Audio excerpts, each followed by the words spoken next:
everyone, and welcome to a special episode of the Campus Confidential podcast. You know it's special because this is Corey Inscoe, and I'm in front of the mic now instead of just being in the producer chair all the time.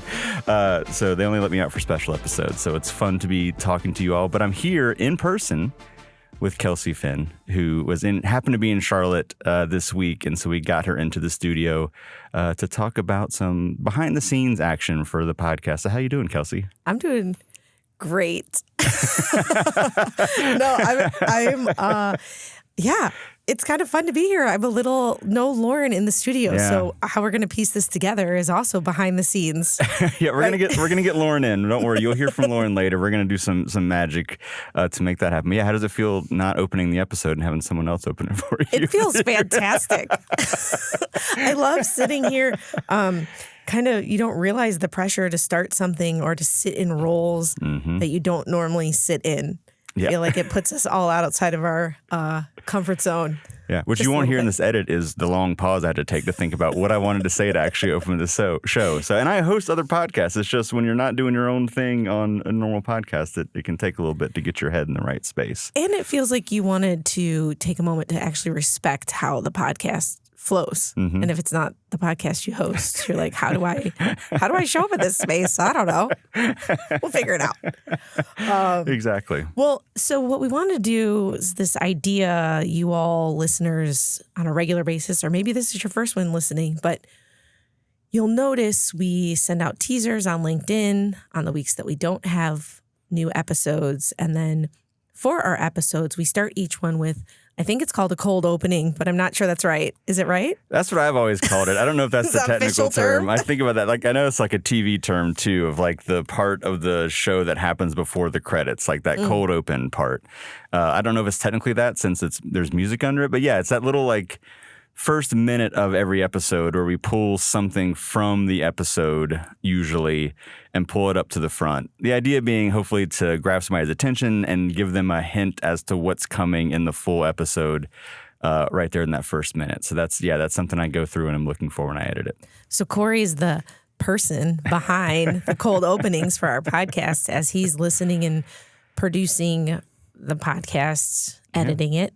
Yeah. He finds something and makes a suggestion of what it should be. And I'm not sure we've ever overturned your suggestion. It's been rare. I think there might be one or two, but it's very, very rare. I guess there was one recently where I was like, wah, wah.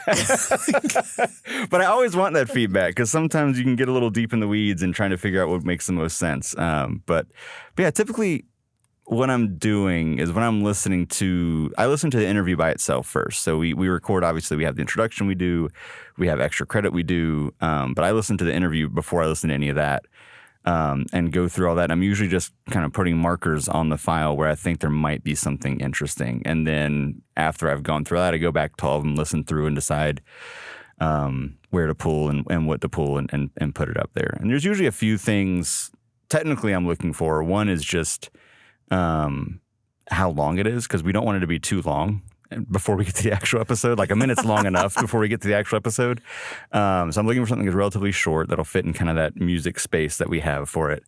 But also just something that, represents largely what the show's about or shows some personality or something to help people understand kind of where we're going with it. And especially when we have multiple guests, it can be even harder. Like, which guests do I pull, or can I somehow get both in there, which is really hard to do in the space of time. So there's a little bit of not a science to it, but just kind of trying to figure out what makes the most sense for each episode. Yeah, I love that. So, I think a lot of times people say, I want to do a podcast, or your podcast sounds so professional, or you have all these pieces. What we're trying to say right here is a lot of work that goes behind, recording the actual episode is the easy part. I tell anyone that asks me about doing a podcast, I said, recording is the easy part. It's everything else that goes around it, that to have talented people and a team, or a small and mighty team that doing the work together and we're committed to making it happen is key. So I think we have two cold openings. We do.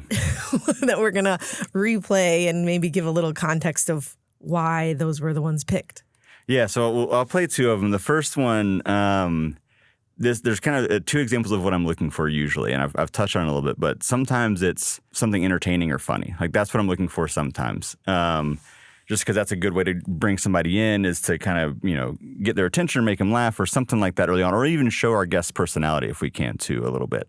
In this case, this isn't our guest. This is actually from the South by Southwest episode that we did. And this is one of the rare examples where the cold open is not from the actual episode, but just the behind the scenes context as we get ready to play it is we went to a restaurant across from the convention center after our panel was over to get a late lunch and some celebratory beverages. And I think it was you that had the idea to like bust out the mic. And so we're sitting there at this table with the microphone slammed in the middle of the table and the computer recording, picked up 7 or 10 minutes of audio that we never actually used in the episode because we recorded other things other places. But we did have this one little kind of funny moment that we pulled out to put at the intro of that episode. So I'll play it real quick. Good job, gang. Good job. It was fun. Yeah. Yeah.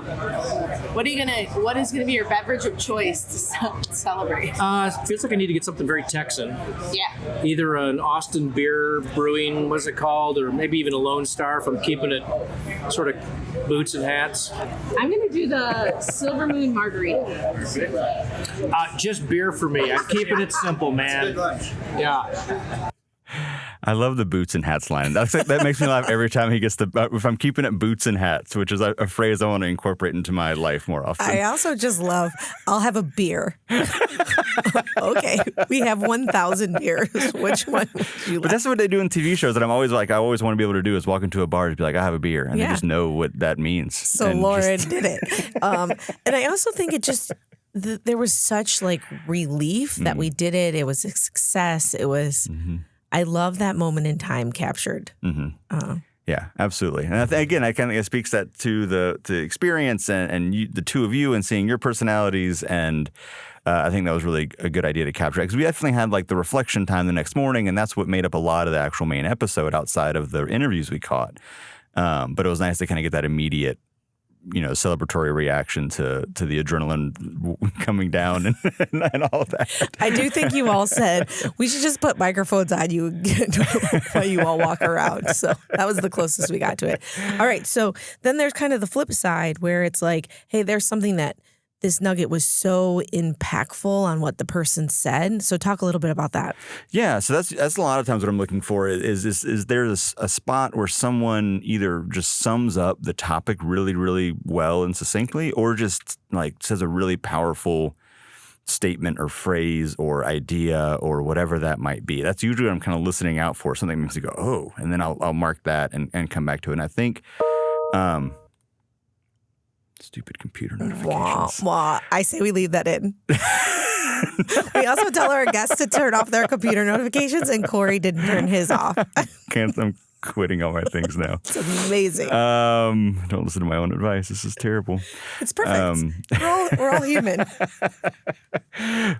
So anyway, one example of that is from actually a recent episode. I think it was just a few episodes ago with Dr. Mordecai Brownlee. And he was just so, both of our guests in that one were super insightful, but there was just this one moment that I thought really jumped out to me. And so I pulled that and put that up at the front, a nice little 30-second clip that I thought really was a powerful point and summarized it really well. So let's play that real quick. There's this call out to say that if you can't make me feel cared for, you can't possibly expect me to care for someone else. Listen, we all have the same value no matter who you are and what your title is. And if you think that I'm just going to respect you just because of what your title is, you got another thing coming. So I think that is playing out in terms of culture to say that if you don't make me feel cared for in the value and the sense of who I am, nor do you, if you fail to create these environments for me to feel a part of something bigger than myself, then you can expect for me to walk with my feet.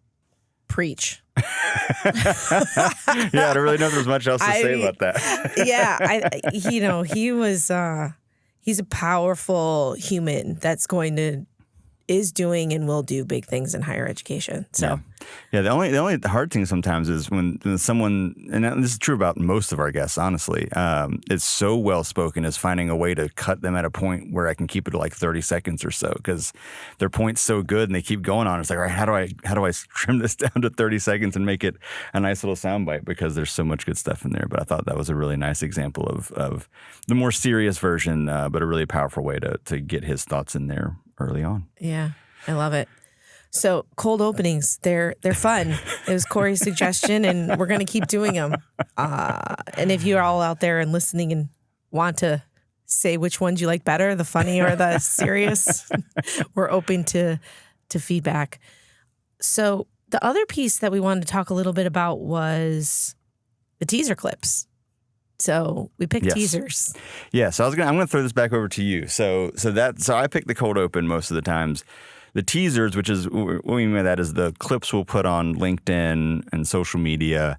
Usually a little kind of sound wave video file that we put up there to before the episode comes out most of the time, to kind of let people get a glimpse of what the episode was about. And it's similar to the cold open, but I feel like you might approach that a little bit differently than I do. So I'm curious about, I send you the full, first draft of the edited episode and let you and Loren listen through it. And I'm curious about how you what you're looking for when you think about what clip you want to pull for a teaser.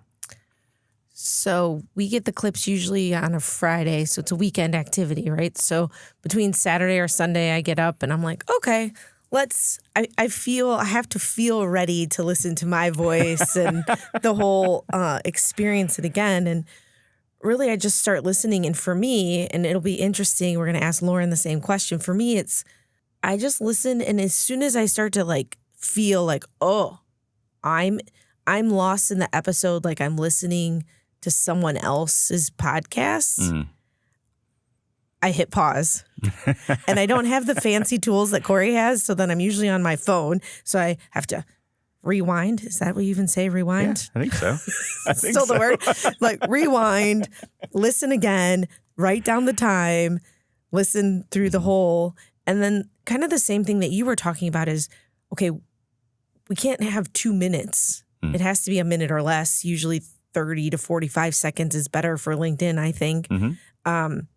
So then it's like, okay, when can we cut them off? When can it still have impact? Can it stand alone? Mm-hmm. And so I just listen to the episode that way. So when it hits me, I mark it. And then I usually have 3 or 4, and then I go back and listen to all 3 or 4, and then try to narrow it down to 2 that I send Corey. Yeah, no, and it's tough, and especially don't discount how much fun it is to listen to your own voice week after week, because I know how that goes. I try to avoid listening to myself when I'm doing my own podcast. So yeah, that's a tough job to go back and listen to a podcast you've already done. It's kind of an amazing thing when you really go into the space where you're not listening to judge yourself. You're listening for the content and the impact that the content will have. Mm-hmm. I feel very honored that I get to do that and have that experience. It's like, oh. Yeah. I do always enjoy, just a little more behind the scenes, is a lot of times we're recording these episodes well in advance, we're weeks before they come out. And so it's always enjoyable to me from the producer side is I hear the interview live. It goes well, but the two of y'all are like, I don't know how that went. Like, we'll see. I feel like I, maybe screwed this up or da-da-da-da. And then, a month later, you'll listen to the finished episode and you're like, that was really good. It's like, yeah, it was. But you have that distance, I think, makes a difference. Like, you have those few weeks from when you actually recorded it and listening to it, you're a little more removed from that moment, how you felt while doing it. And you can kind of sit back and listen to it a little more objectively and hear how it sounds. For sure. While you're in it, the pressure that I feel, and I believe Loren has said this before too, is to elevate and have the other people feel comfortable in the environment with us is so high that that's the focus. So that when you get done, you're like, oh, I mean, that could have totally sucked, or it was fantastic. But what we've learned is we think they're fantastic. Hopefully others do. So let's, I think there's one clip that we're going to play. This one is a clip from Andy Brantley from Coupa HR. And, that episode, the first couple episodes of this series were very data driven, heavy conversation. But what I think when I was listening to those episodes, it's like, okay, what are some nuggets that really take the data and bring it into real life and what's happening? And so this one for me with Andy really stuck out of like, this is something that I've had previous supervisors say to me. It's shown up in my life in other ways. And so it felt very impactful to call out on its own. Wherever you go, there you are. And it's kind of from a Confucius saying, from centuries ago, but it really does resonate with me, is that so often we get caught up in all these things swirling around us, and we use that as an excuse not to think about how we make an impact every single day. So we often get caught up in the large scale projects or the things, instead of sometimes thinking the incremental things that I can do every day can make a difference, can make an impact. This is fun to go back and revisit some of these episodes and how good some of these guests and conversations were. Well, and, our intent is a podcast for higher education leadership with the hope that it impacts leadership at a broader scale. And so things like that, it's like, yeah. And it impacts your life in multiple ways. It's not just work. It's you as a whole person. Yeah. I mean, I've said that to a lot of people when I've talked about this podcast, is I'm not directly in the higher ed world, even like you and Loren are, but I am in a leadership role. And so I get a ton just from that standpoint, even if it's a different industry than what I actually work in. I feel like I learn a ton from all these. And I tell people that, even if you're not in higher education directly, there's a ton you can get from talking to these folks and hearing from them. So, yeah. Thank you. I mean, congratulations for promoting our podcast. It's what we look for. So now we're going to turn it over to Loren to give us some insights on a couple of teaser clips and what his thought process was in making those happen.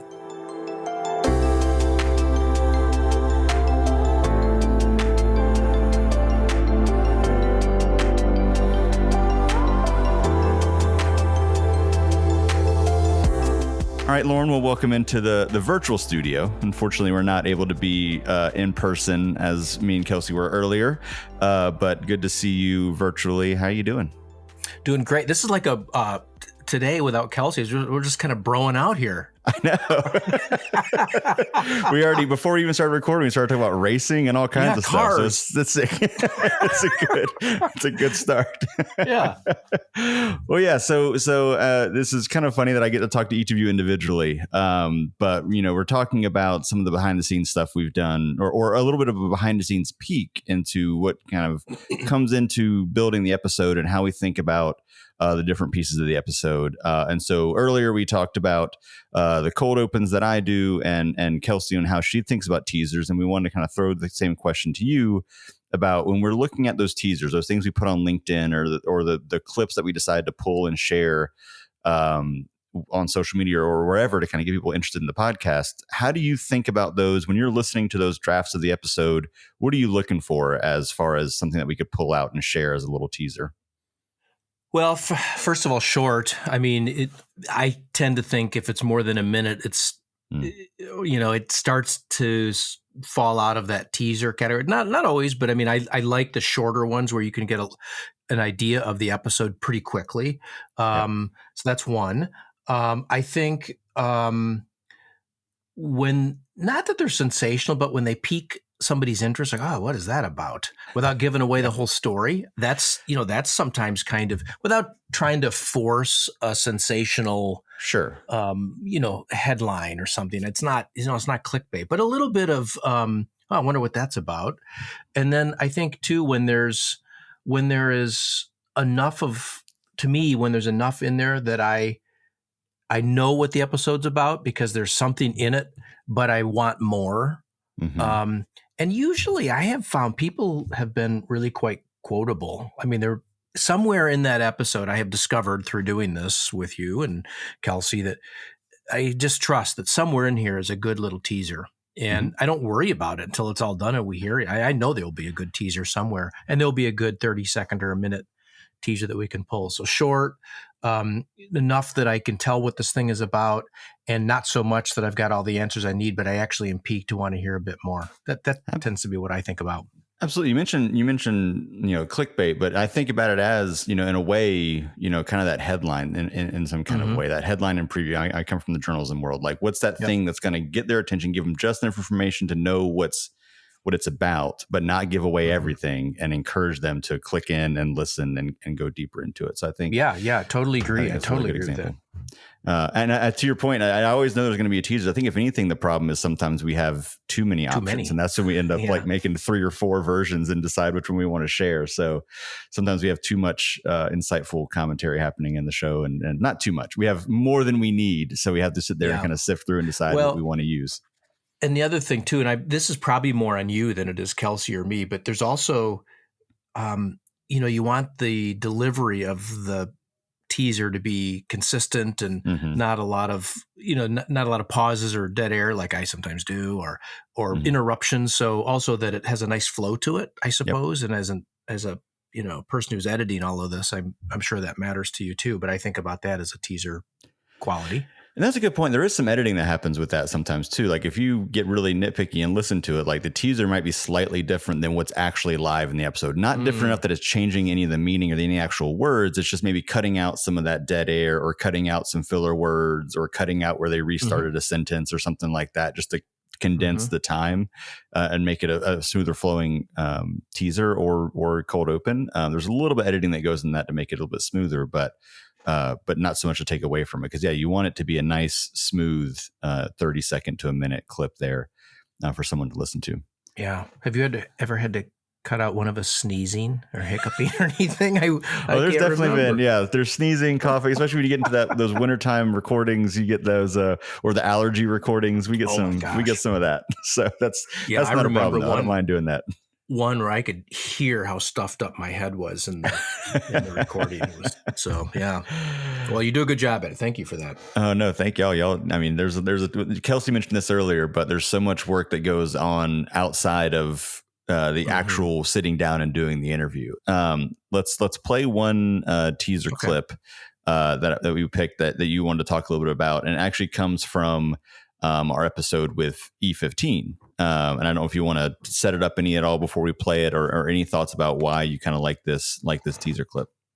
Yeah, well, E15 did the research that we've talked so much about in the last several episodes, and our guests have responded to in many ways. And I like it because it's reliable information, data. Certainly we've talked and we have opinions about the workforce and how it feels right now to work in higher education. But these data were just so helpful to, make visible what's really going on. This clip, I think, is an example. The clip the teaser we used was an example of taking a lot of information, boiling it down to something memorable, and then putting it out there so it would be attractive for people to listen to. Absolutely. So let's play the clip. We did this because we wanted to hear from people within higher ed. And here's a huge finding from this study that we want you to really see and realize how dramatic this is. Because 5 years ago, 78% of people that we surveyed said they were satisfied working in higher ed. And when we asked them their satisfaction today, only 57% of them said they were satisfied. It's not a horrible number. I think it's a good number compared to other industries, but the decline is shocking in just a few years. So the pandemic, I think when we look at industries across the board, the pandemic has hit higher ed harder than it has hit other industries. And so I think that burnout is really reflected in this satisfaction level. So we've talked a lot about it, but that's just one thing that I wanted to drive home as to the importance of this one stat is really a game changer in the study. And I think one reason this jumps out to me too is that this stat, I think, has been referenced in almost all of the episodes going forward from this one. It kind of became that key touchstone stat that we would bring up kind of regardless of the topic that we've been talking about this season. It's been a recurring kind of theme talking about that piece of it. Yeah. Well, the percentage of people that feel less positive about higher education than 5 years ago you understand it immediately. And people in higher education are feeling it.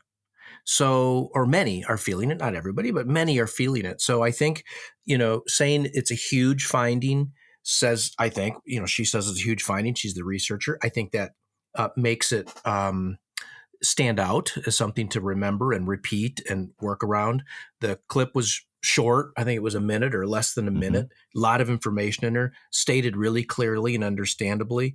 And again, I think people listening who are tired or have been at this a long time or wondering if they can stay with it, it resonates at an emotional level too. So it's not just a cognitive, teaser clip. It's something they're feeling. So I think she does a great job, and she wasn't trying to create a teaser, of course. Right. She just was doing her work.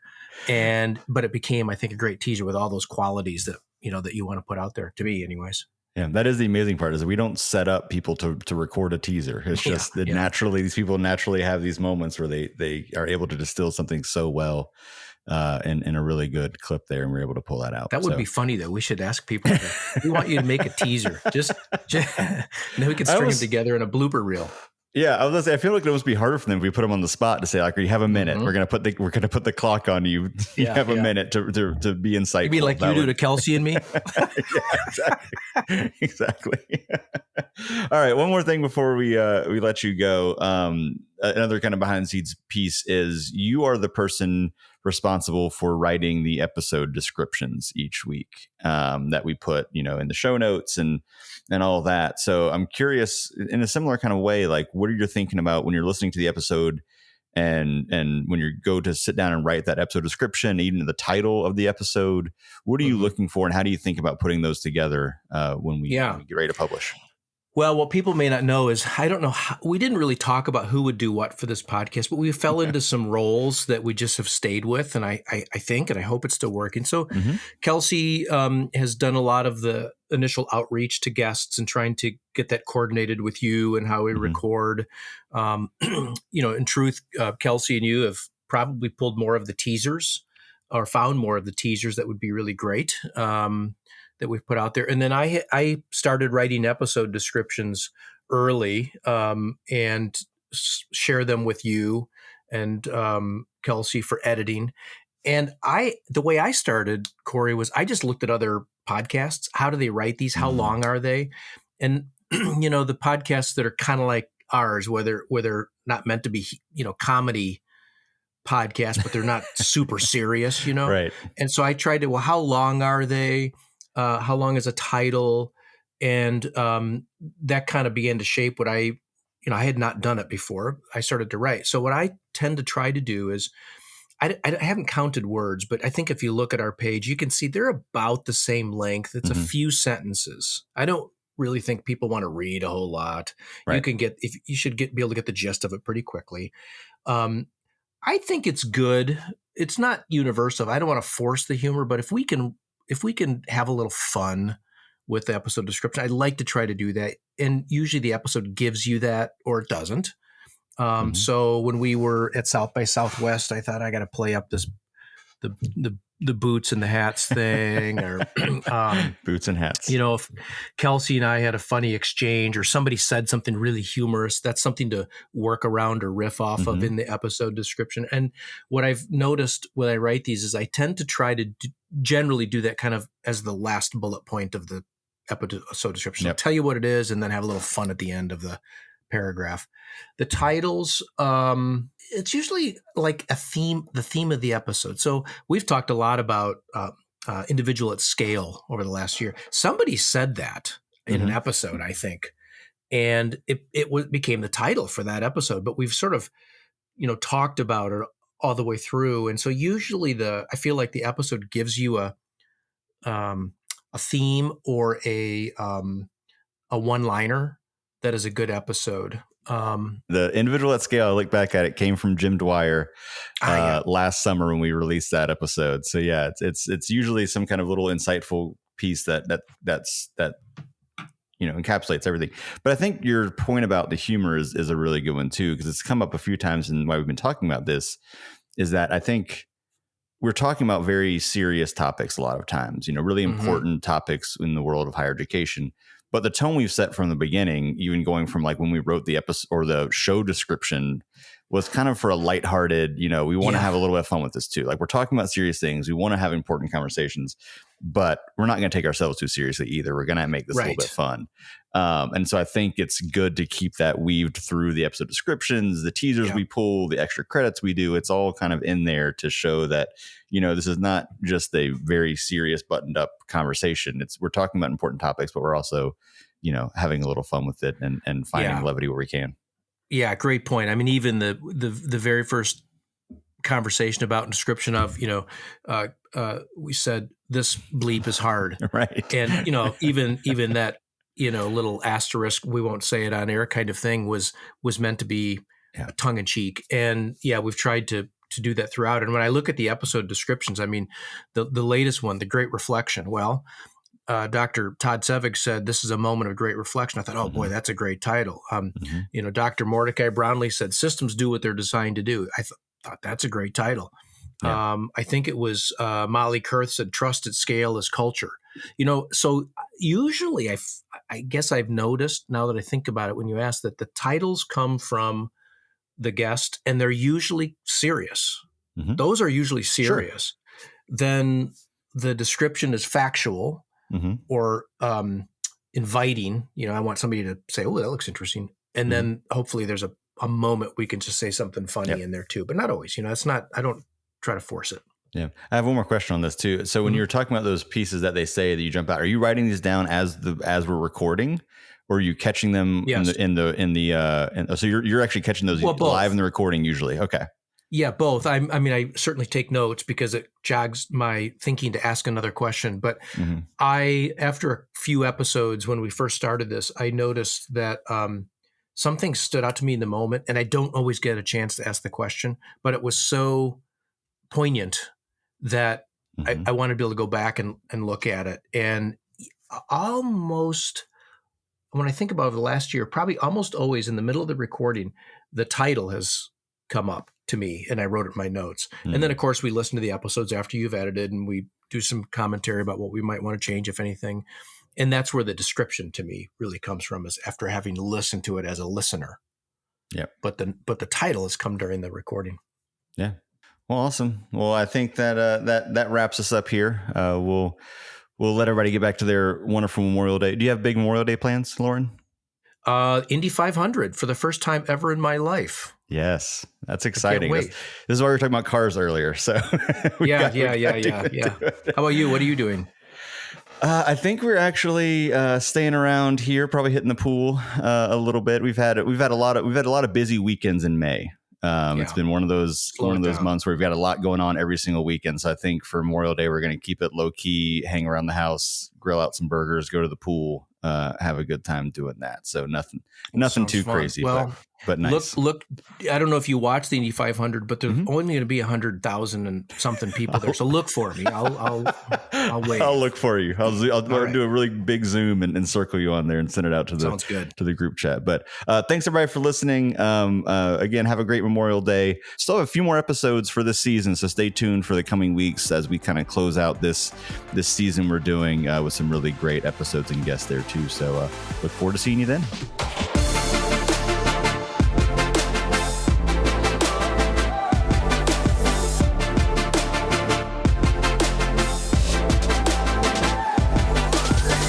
Campus Confidential is presented by Compass Group, produced by Corey Inscoe, with your hosts Kelsey Harmon Finn and Loren Rullman.